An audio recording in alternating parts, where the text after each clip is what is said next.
And good morning, everyone. My name is Kaustubi Devi, and I have done my graduation in BSc Mathematics and Computer Application. तुम्ही बघत असाल आता मी MITWBUचा कॅम्पसमध्ये आणि क्लासरूममध्ये बसली आहे. It is the great possible only because of DK sir आणि त्यांच्या गायडन्समुळे झालं आहे.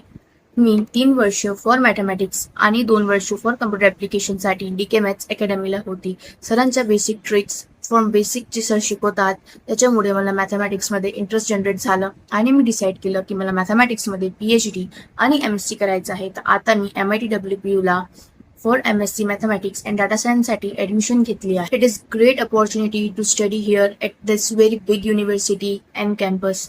जर तुम्हाला काही पण अडचण असेल तुम्ही फक्त ना फक्त DK सरांना एक कॉल करा, त्यांना विचारा, त्यांचं गायडन्स घ्या आणि फॉर BSc आणि MSc मॅथमॅटिक्स आणि कम्प्युटर ॲप्लिकेशनसाठी तुम्ही DK सरांना नक्कीच जॉईन करा.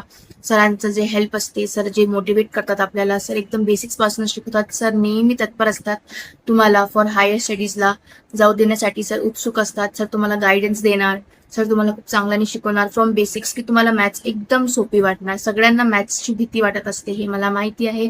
आपण म्हणतो की आपल्याला मॅथ्समध्ये MSc करायची आहे किंवा PhD करायची आहे तर सगळ्यांना वाटतात बापरे maths is a very hard subject. But under the guidance of sir मला असं कधीच नाही जाणवलं की मॅथ्स पण हे एक हार्ड सब्जेक्ट असू शकतात, कारण की सर एवढं इझी लँग्वेजमध्ये आणि इझी कन्वे लँग्वेजमध्ये आपल्याला शिकवतात की आपल्याला काहीही जाणीव पडत नाही. मी तुम्हाला नक्कीच सांगेल की तुम्हाला काहीही अडचण असेल तर तुम्ही DK सरांना फक्त एक कॉल द्या किंवा DK मॅथ्स अकॅडमी जॉईन करा. थँक्यू.